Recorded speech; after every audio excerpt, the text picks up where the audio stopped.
Nós vamos meditar no capítulo 5 de Romanos, e o tema da palavra é Vencendo a Natureza Pecaminosa. Nós vamos meditar, na verdade, no capítulo 8, só que eu quero ler o capítulo 5 para nós fazermos uma introdução.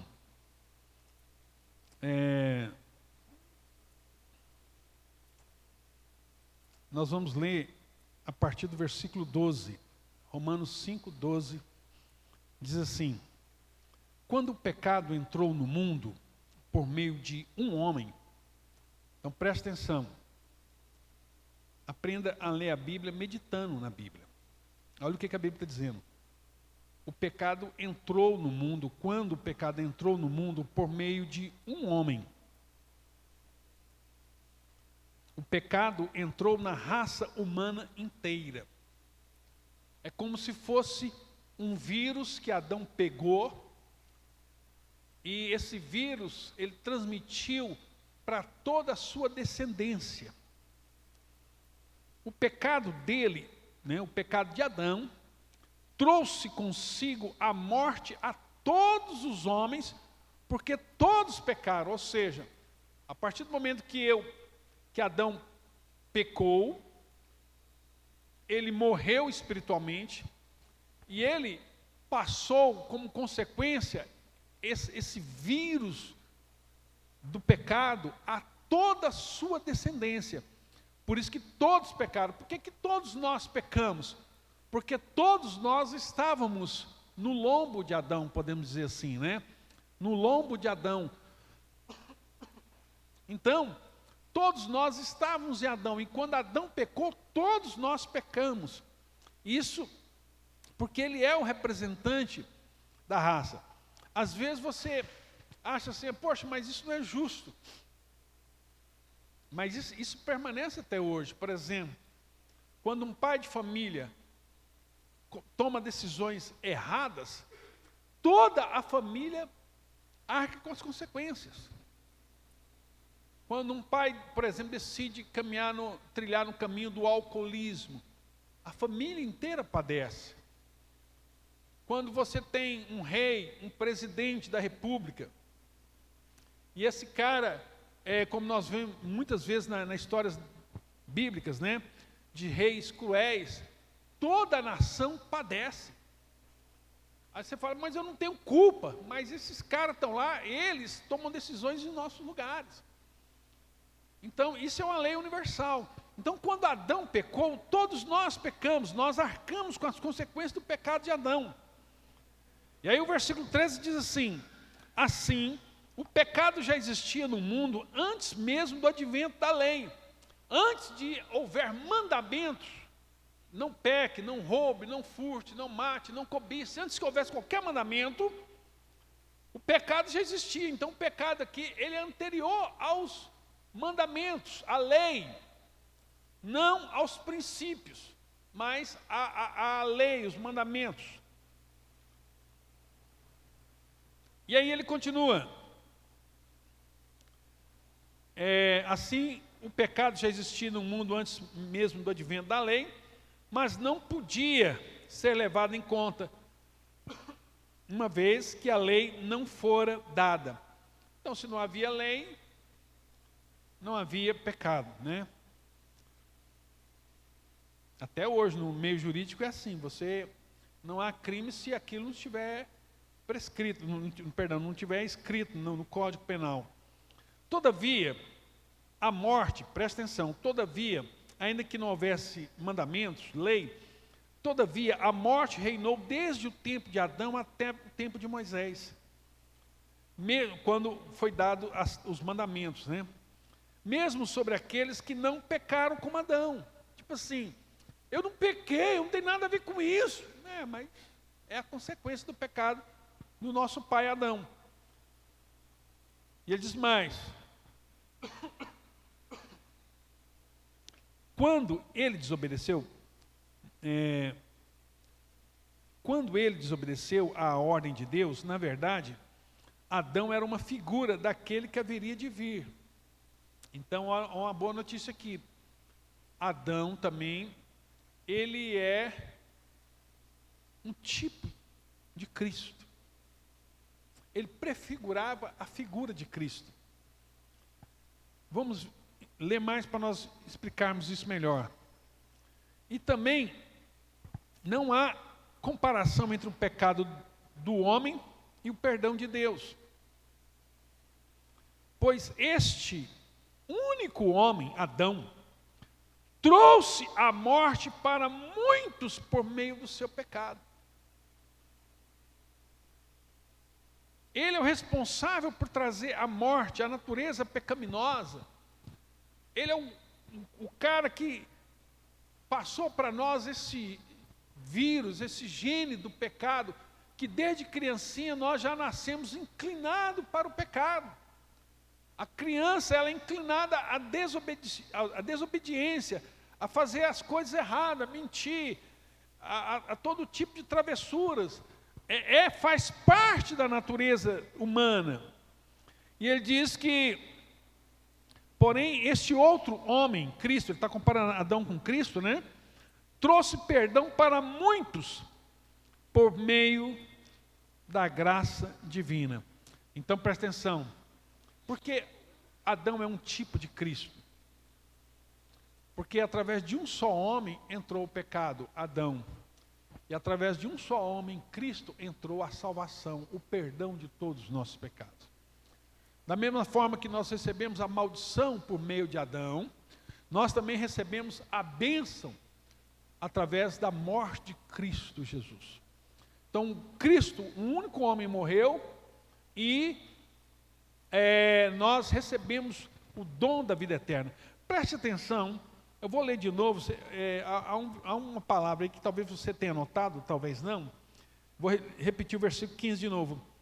E também não há comparação entre o pecado do homem e o perdão de Deus. Pois este único homem, Adão, trouxe morte para muitos, e não para todos, presta atenção. Por que é muitos e não todos? Porque muitas pessoas não vão experimentar a morte. Elias não experimentou a morte. A Bíblia fala que quando Jesus voltar, aqueles que estiverem vivos não vão experimentar a morte. Então, por isso que a Bíblia fala que muitos. E depois ele continua dizendo, porém este outro homem, Jesus Cristo, trouxe perdão para muitos, por meio da graça divina. Por que ele não trouxe perdão para todos? O sangue de Jesus é suficiente para perdoar o pecado de todos. Há poder no sangue de Jesus de perdoar o pecado de toda a humanidade. Então por que não colocou todos? Colocou muitos, porque nem todos vão receber esse perdão por rejeitarem a Cristo Jesus como Senhor da sua vida. Por isso que não é todos. Ainda que a salvação para todos, nem todos vão usufruir. Muitos vão rejeitar esse sacrifício de Cristo por nós. Então ele diz mais, versículo 16, existe uma diferença entre a dádiva de Deus e o pecado de um homem só. Por um só pecado veio o julgamento que trouxe condenação. Por um só pecado, o pecado de Adão, todos nós fomos amaldiçoados, recebemos essa maldição. Mas a dádiva veio de muitos pecados e trouxe a justificação. Ou seja, um só pecado, por causa de um pecado, houve toda a maldição que passou a raça humana.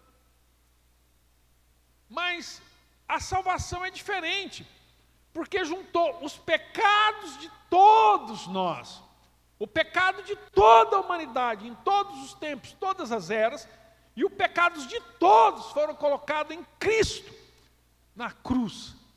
E na cruz ele pagou o preço pelos nossos pecados. Então o sangue de Jesus Cristo tem poder para purificar de todos os pecados. Então todos os bilhões, trilhões e trilhões e trilhões de pecados foram jogados sobre Cristo, lá na cruz. Por isso que lá na cruz ele gritou tetelestai, quer dizer, está consumado. Acabou. eu paguei o preço, a dívida. Há perdão para todo aquele que crê em Jesus Cristo e o recebe como Senhor e Salvador da sua vida. Então, ao passo que um pecado trouxe maldição, a graça veio através de milhões de pecados que foram depositados em Cristo. E Cristo levou, a Bíblia diz, Cristo levou sobre si as nossas dores. Isaías 53, a Bíblia fala isso, que Ele levou sobre si as nossas transgressões. O castigo que nos traz a paz estava sobre Ele, e pelas suas pisaduras nós fomos sarados. Então, todos os pecados da humanidade foram postos em Cristo. E quando é incrível que você feriu Cristo, e de Cristo saiu vida, perdão para toda a humanidade, todos aqueles que creem, né? E ele diz mais, vou repetir, né? 17, o pecado de um único homem fez com que a morte reinasse sobre todos, porém todos quantos receberam o presente divino da graça e a dádiva da justiça reinarão em vida por causa deste único homem, Jesus Cristo. Todos aqueles que receberam Jesus Cristo como Senhor e Salvador da sua vida reinarão eternamente com Ele. 18, portanto, como o pecado de um único homem trouxe condenação para todos, assim também o ato de justiça de um só resultou na justificação que traz vida a todas as pessoas, todos aqueles que creem. Um ato de justiça de Cristo, oferecer a sua vida por nós, dar a sua vida por nós, derramar o seu sangue por nós, foi suficiente para perdoar todos os nossos pecados, né? E o 19, diz assim, portanto, assim como por meio da desobediência de um só homem, muitos foram feitos pecadores.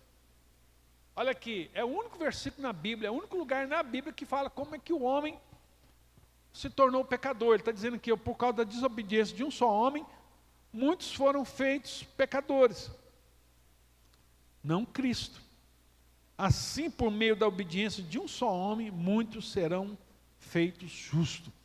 Então, todos aqueles que creem em Jesus Cristo terão seus pecados perdoados, serão purificados e serão feitos justos diante de Deus.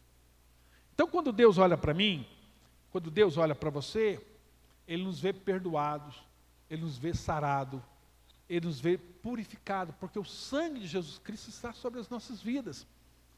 Nós recebemos Cristo como Senhor e Salvador, então o perdão de Cristo, o sangue de Cristo nos perdoou de todo pecado, e para Deus nós somos justos, como se nós nunca houvéssemos pecado. Nunca.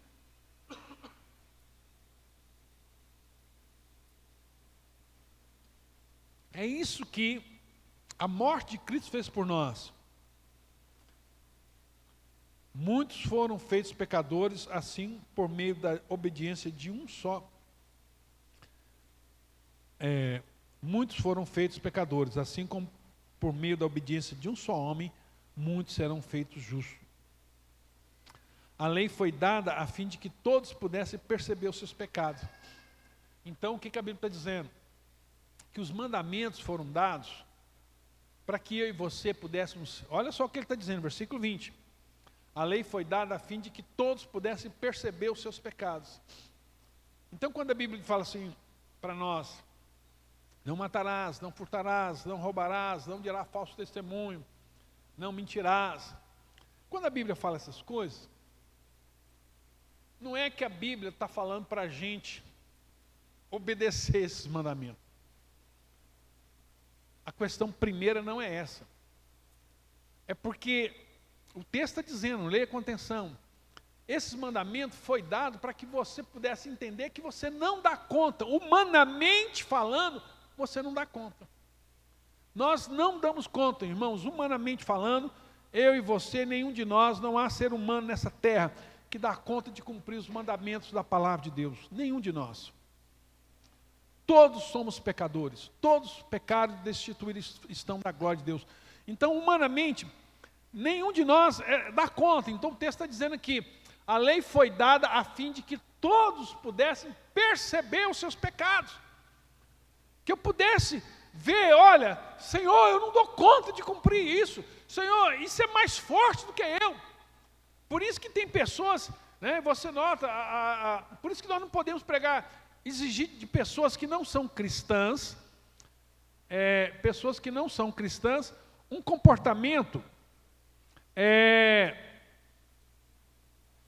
de salvo. Eles não têm um Espírito Santo na vida deles. Então não adianta você chegar para um cara que é viciado em pornografia e falar assim, olha, pornografia faz mal, pornografia vai destruir sua vida, pornografia vai acabar com você. Irmão, ele sabe disso. A questão é que ele não dá conta. Não adianta você falar para um cara que fuma, né, que o cigarro faz mal, o próprio cigarro vem escrito lá. E, olha, isso aqui mata. Inclusive fizeram uma pesquisa, né, pegar aquelas carteiras de cigarro que fala de impotência sexual. Os caras, não, troca esse aí, me dá aquele lá que fala do câncer no pulmão. O cara, ele não quer medir as consequências. Irmão, ele sabe que aquilo faz mal, ele sabe que tudo aquilo é terrível, mas ele não dá conta. E não adianta você cobrar isso de um pecador. Não adianta você falar para o cara, olha, você precisa se libertar, você precisa parar com isso. Irmão, ele não dá conta, não há nele força. É isso que a Bíblia está dizendo, a lei foi dada a fim de que todos pudessem perceber os seus pecados. Para que as pessoas pudessem entender que ela sozinha não dá conta, que se Deus não fizer algo em nossa vida, nós jamais vamos vencer a nossa natureza pecaminosa. Diz lá o texto, entretanto, onde o pecado surgiu em excesso, a graça foi ainda mais abundante. A graça foi ainda mais abundante. Primeiramente, o pecado reinou sobre todos os homens e os levou à morte, mas agora reina em seu lugar a graça de Deus pela justiça, e como resultado, a vida eterna por meio de Jesus Cristo, nosso Senhor. Então aqui nós vimos como é que o homem foi feito pecador. A nossa natureza pecaminosa, que isso está além de nós. A nossa capacidade humana, nós jamais poderemos vencer o pecado, jamais poderemos vencer. Então, quando nós vamos agora para Romanos 8,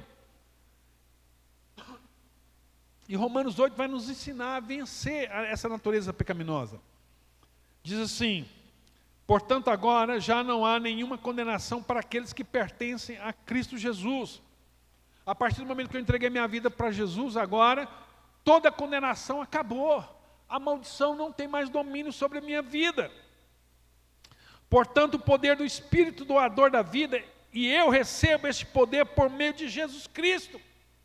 Quando eu criei o Espírito Santo, a Bíblia diz que o Espírito Santo, quando eu estava lá no mundo, no pecado, quando eu era filho do diabo, quando eu estava escravo do pecado, o Espírito Santo veio até mim, e o Espírito Santo começou a trabalhar no meu coração, o Espírito Santo começou a agir no meu coração, e eu fui me quebrantando, e o Espírito Santo me convenceu do pecado, que eu era pecador, da justiça, que não há meio que não há como eu me santificar, eu me purificar dessas consequências. O Espírito Santo me convenceu do juízo, que o inferno é o lugar de todo aquele que realmente se rebela contra Deus.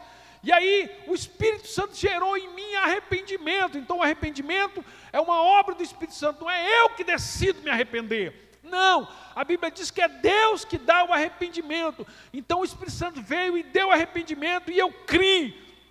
E quando eu criei, o Espírito Santo me banhou no sangue de Cristo, perdoou todos os meus pecados, quebrou todas as minhas maldições, transformou a minha maneira de pensar, o meu entendimento, e me fez uma nova criatura, um novo entendimento. A esse processo todo é chamado de novo nascimento. Eu nasci de novo. Eu sou nova criatura, agora eu sou filho de Deus. Então somente um filho de Deus pode vencer essa natureza pecaminosa.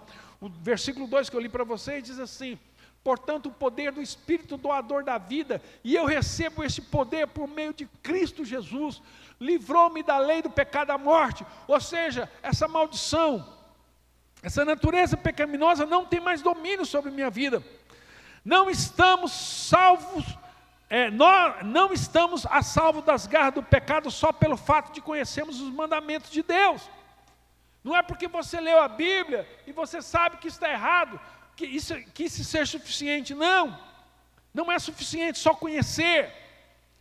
Pois não podemos guardá-los, os mandamentos, eu não posso obedecer, mas Deus pôs em ação um plano diferente a fim de nos salvar. Ele enviou seu próprio Filho em corpo humano como o nosso, a fim de destruir o controle do pecado sobre nós, dando-se a si mesmo como sacrifício por nossos pecados. Então veja, o que Deus fez para destruir essa natureza pecaminosa? Deus deu a mim e a você o Espírito Santo, deu uma nova natureza. Agora nós somos nova criatura, agora nós somos filhos de Deus, e com essa nova natureza agora, o Espírito Santo está dentro de nós. Então dentro de nós, agora nós temos o Espírito Santo e a velha natureza. Bom seria que Deus matasse essa velha natureza. Mas sabe o que Deus fez? Deus não matou essa velha natureza. Deus falou para mim e para você assim, olha, eu dei o Espírito Santo a vocês, mate a velha natureza. Deus transferiu para nós a responsabilidade de matar a velha natureza. Eu dei para vocês o Espírito Santo. Pelo Espírito Santo vocês podem matar. Então como é que eu mato essa velha natureza? Enchendo-me do Espírito Santo. Sendo cheio do Espírito Santo. E como é que eu sou cheio do Espírito Santo? Lendo as Escrituras, meditando na palavra de Deus, me alimentando. Jesus diz, a minha palavra é vida, me alimentando da palavra de Deus, porque quando eu medito na palavra de Deus, essas verdades vão entrando no meu entendimento, vão transformando a minha mente, a minha maneira de pensar, vai transformando tudo, vai mudando tudo. E eu sou transformado quando eu leio, quando eu me dedico à oração, quando eu oro. Então, por que nós oramos? Muitas vezes nós achamos que nós oramos para mudar Deus, para fazer Deus, obrigar Deus a fazer uma coisa que nós queremos. Não, nós não oramos para mudar Deus. Quando nós oramos, não é Deus que muda, somos nós que mudamos. Nós que mudamos. Por exemplo, às vezes eu acho, por exemplo, para não falar de vocês, eu vou falar de mim. Às vezes eu acho que a minha mulher é chata, é insuportável, é isso e aquilo, e eu vou orar e falo, Deus, muda a minha mulher. Mas o problema não é a minha mulher, o problema sou eu. Né? É eu que acho, mas aí eu fico ali, Deus, a minha mulher, tem misericórdia. Eu vi a Liliane falando da mulher de Jó agora há pouco. Eu vi um cara comentando, um americano comentando assim, vocês notaram assim que o capeta matou as vacas, as ovelhas, os empregados, os filhos, destruiu tudo que Jó amava, ele matou, ele destruiu, acabou tudo, mas a mulher, ele não mexeu com a mulher. Ele falou, que mulher que era essa? Que o capeta, não, deixa ela aí, deixa ela. Né? Porque ela fala assim, porque a gente vai conhecer um pouco a mulher de Jó, quando Jó está passando essa luta, ela fala assim, olha, que é isso? Que maldição é essa? Amaldiçoa esse Deus e morre, ou seja, larga de sofrer, amaldiçoa Deus e comete suicídio, acaba com sua vida. Por isso que o capeta não quis, não, deixa ela, tá bom.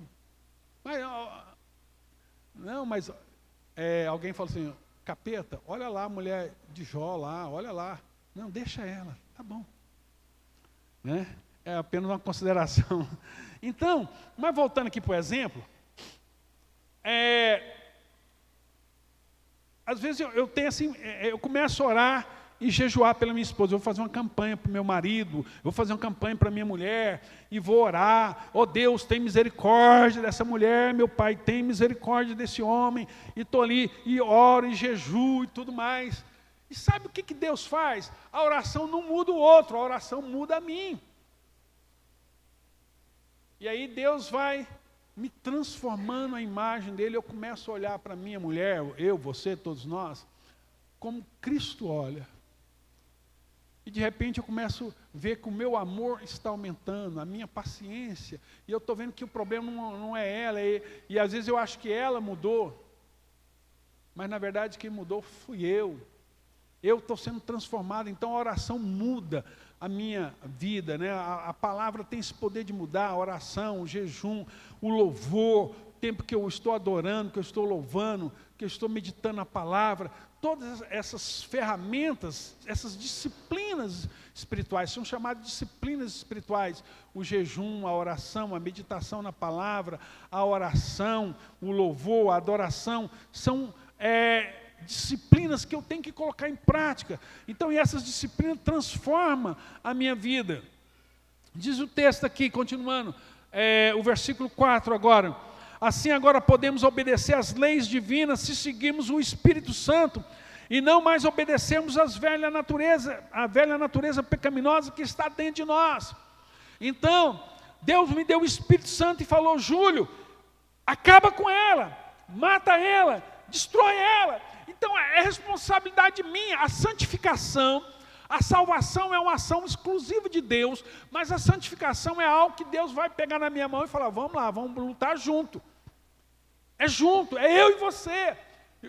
Eu te dei o meu Espírito está com você agora, vamos lá. Então, irmãos, não tem essa situação. Muitas vezes nós queremos que Deus muda a minha vida assim, do nada, né? A Fran vem aqui, pastor, ora por mim, ora para Deus me dar unção de santificação para eu ser santa. Irmão, isso é disciplina, isso é prova, é luta, é oração, é meditação, é jejum, é uma prática espiritual, é o tempo. Vai vir tribulações, às vezes você fala assim: Senhor, você está orando ali e fala: Senhor, me dá paciência, Senhor, eu preciso de paciência. E Deus te manda luta para te irritar cada dia mais. Você fala: mas Senhor, eu estou orando pedindo paciência. Deus fala: estou te dando, estou tratando você. Paciência, eu vou te dar muita coisa para você ficar mansinho. Então, isso é o tempo. E às vezes você vai orar para Deus, como Paulo falou assim: Deus, tira de mim esse espinho, afasta de mim esse espinho. E Deus falou: não. Segunda vez eu orei, Paulo diz, eu orei, Deus falou: não. Na terceira vez eu pedi: Deus, tira esse espinho. Deus falou: não, a minha graça te basta. O que eu dei para você, o meu Espírito é suficiente para você. E o meu poder se aperfeiçoa na fraqueza. Então ele diz, versículo 5, aqueles que deixam controlar por sua natureza humana, presta atenção, vivem então somente para agradar a si próprios. Mas aqueles que vivem de acordo com o Espírito, constatam que têm a sua mente controlada pelo Espírito. Aqueles que vivem de acordo com o Espírito Santo, constatam que têm a sua mente controlada pelo Espírito. Seguir o Espírito Santo conduz à vida e à paz. Seguir o Espírito Santo, a Bíblia fala: enchei-vos do Espírito, andai no Espírito, vivei no Espírito, enchei-vos do Espírito. Irmão, sem o Espírito Santo não dá. Pode jogar a toalha, sem o Espírito Santo não dá para você viver uma vida cristã.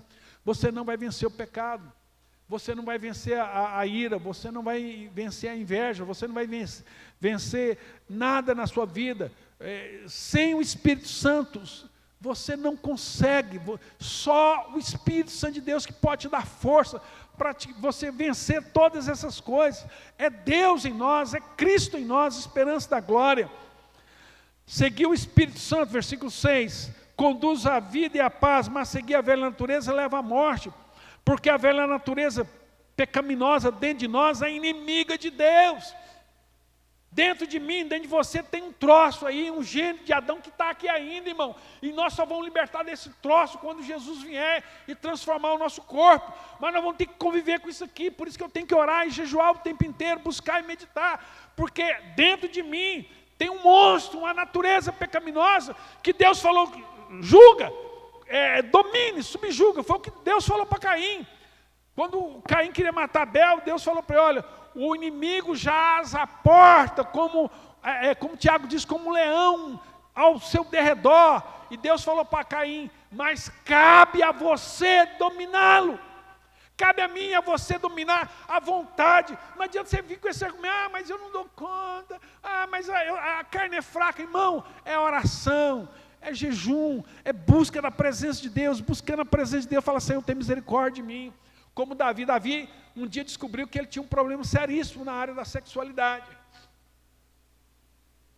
Quando ele caiu com Batseba, ele viu o pecado, a bagunça que ele fez no casamento daquela mulher, destruiu o casamento, mandou matar o marido, e várias outras pessoas morreram, e uma bagunça lascada. Quando Davi viu a bagunça que ele fez, ele diz no Salmo 51, tem misericórdia de mim, ó Deus, tem misericórdia de mim. E ele diz: perdoa todos os meus pecados. Ele diz assim: ó Deus, tem misericórdia de mim por causa do seu amor, por sua grande compaixão, apague a terrível mancha dos meus pecados, lava-me de toda culpa, purifica-me dos meus pecados. Quando ele está dizendo purificar aqui, irmãos, ele está indo além. Deus, eu não quero só que o Senhor perdoa, porque eu sei que o Senhor é amor, que o Senhor perdoa os meus pecados, mas se o Senhor perdoar os meus pecados, isso não é suficiente, porque eu vou voltar a cometê-los de novo. Eu vou voltar a cometer esses pecados, e eu quero que o Senhor não apenas me perdoe, mas que o Senhor me purifica.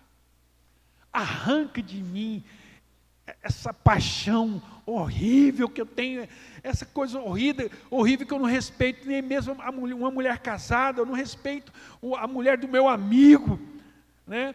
Ele diz: Senhor, contra ti, Senhor, somente contra ti, Senhor, eu pequei, né? Sei que o Senhor condena o mal que cometi e tem toda a razão em me castigar, o seu julgamento é perfeito e justo.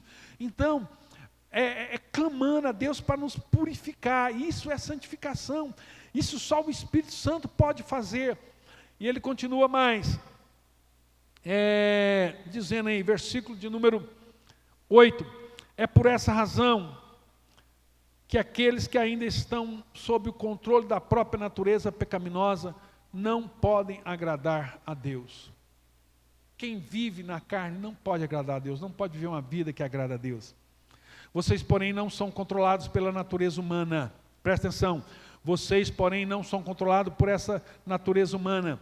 Vocês são controlados pelo Espírito. Se de fato o Espírito de Deus está morando em vocês, e lembre-se de que, se alguém não tiver o Espírito de Cristo, esse tal não pertence a Cristo. Mas se Cristo vive dentro de vocês, seus corpos estão mortos por causa do pecado, no entanto o Espírito está vivo por causa da justiça. E se o Espírito daquele que ressuscitou Jesus dentre os mortos vive em vocês, aquele que ressuscitou Jesus Cristo dentre os mortos também fará com que os seus corpos mortais vivam de novo, por meio desse mesmo Espírito que mora em vocês. O Espírito de Deus habita em nós, amém? O Espírito de Cristo habita em nós, o Espírito de Cristo habita em nós.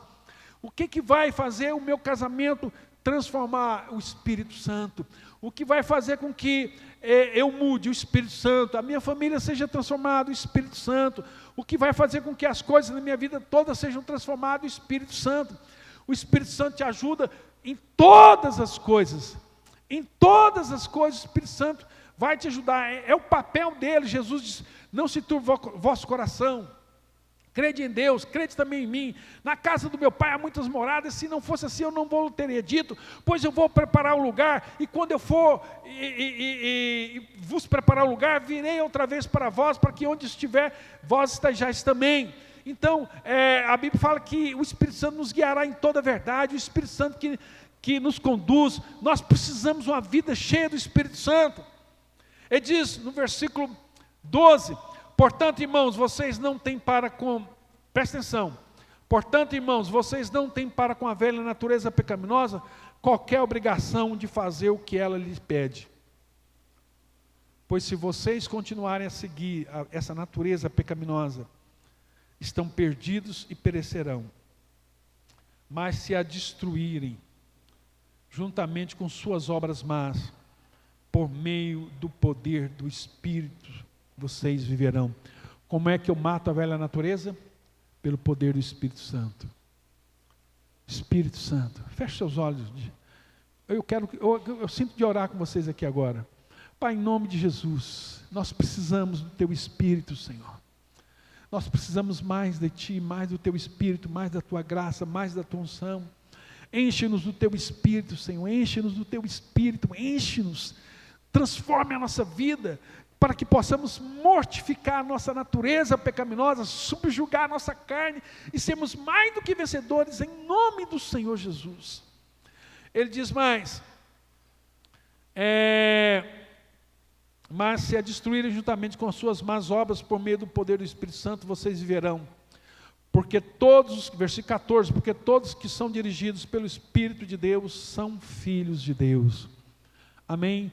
Todos que são dirigidos pelo Espírito de Deus, são filhos de Deus. Quantos são filhos de Deus? Diga, eu sou filho de Deus. Filho, irmãos, essa é a nossa natureza, isso é quem nós somos. Nós somos filhos de Deus, e nós não vamos pecar, não é porque está escrito, não é porque é minha religião, não é porque o pastor, não, é porque nós somos filhos de Deus. Filhos de Deus. E ele diz mais, pois vocês não receberam o Espírito que torne escravos, medrosos e servis, mas receberam o Espírito que os adota como verdadeiros filhos, pelo qual clamamos, Abba, Pai. O próprio Espírito fala no nosso íntimo, nos nossos corações, dizendo-nos que somos realmente filhos de Deus. O que nós somos, irmãos? Quem nós somos? Filhos de Deus. Se uma pessoa perguntar quem você é, eu sou o Júlio, não, eu sou o Jonas, não, Jonas é meu nome, né? Desligou aí? Então, se perguntar assim, o Tiago, quem você é? Não, eu sou militar, não, Tiago é militar, sua profissão. Quem você é? Eu sou filho de Deus. Eu sou filho de Deus, você é filho de Deus. É isso que nós somos. E ele diz mais, e se somos seus filhos, então somos herdeiros, herdeiros de Deus e co-herdeiros com Cristo. Mas se vamos participar da sua glória, precisamos também participar dos seus sofrimentos. Amém?